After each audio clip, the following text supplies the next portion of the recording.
This is a little bus stop stretch sequence for all you all-stars, John and his friends.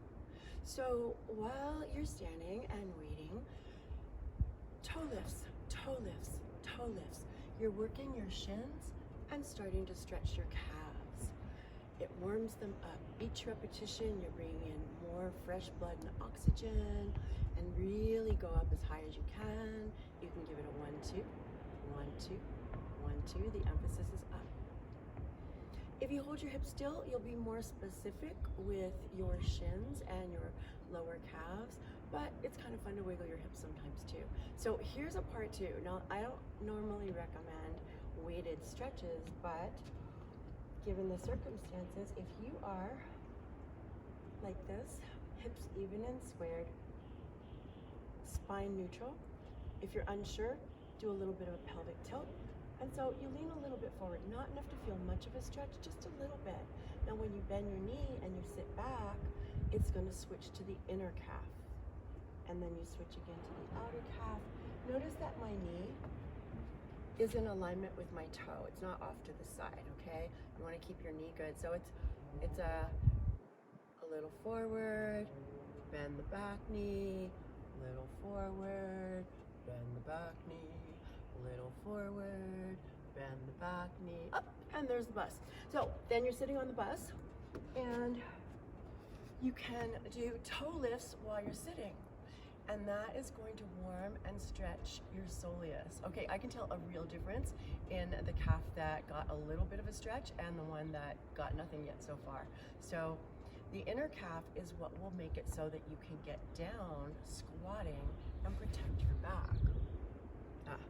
And remember, when we get up, we press through the heels, we use the posterior chain, we lift from here and here, and we come up tall. All the way tall. Engage the glutes. So for squatting, you need to come down like this, right? In order to have your back neutral, you have to be able to hinge, hinge, and hinge. Now this bottom hinge, that's your inner calf, right? That's this part. So make sure your knees are in good alignment when you do that part. And the more that you do toe ups while you're sitting, the more you'll bring fresh blood and oxygen to the inner calf, which, by the way, in Chinese medicine is called the second heart, the greatest pumper of blood in the lower body. So it's really good for circulation. Great for if you get cold. So, so in addition to, you're gonna do both legs, of course. And so in addition to that, so you can also do a little bit of squat. Make sure your knees are in good alignment with your first and second toe. Make sure it's a hinge, not a rounding. And go ahead and practice sitting back while keeping your heels down. It should feel comfortable, it should feel like a hinge. And come up tall. So hinge, hinge, and hinge.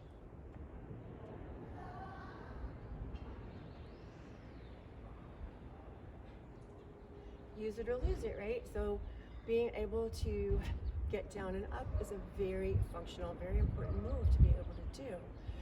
Remember that when you're getting up, you're lifting from here, you're pressing through your heels, engaging your posterior chain, and an extra glute squeeze at the top to make sure you release your hip flexors so they don't tug on your lumbar spine. What else? Shaking out the arms. Oh, opening this. Hands behind. Okay, shoulder rolls, shoulder rolls, shoulder rolls. And make them bigger.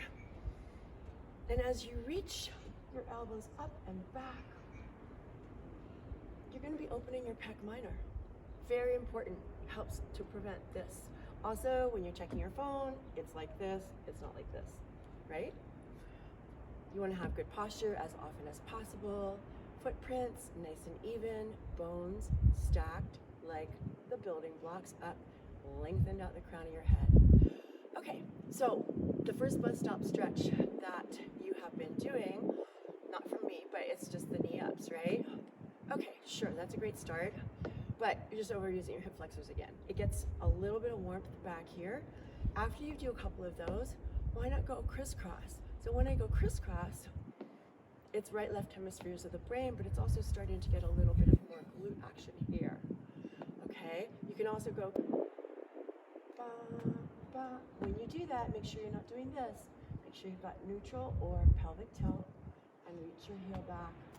Make sure your heel is reaching for its sit bone, not like random.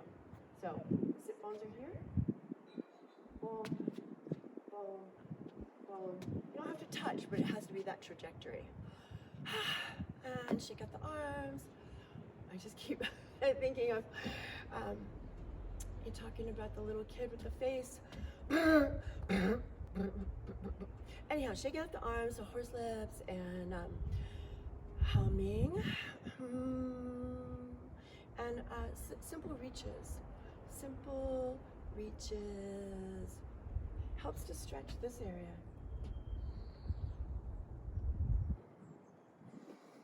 And you can almost not do too many shoulder rolls. Another really good thing to do once in a while is to check in with the wall. So when you're standing close to the wall, with your butt on the wall, how far away is your head from the wall? Is it out here? Do you need to slide this part back and lengthen this part? So many ways to work healthy movement into your daily life.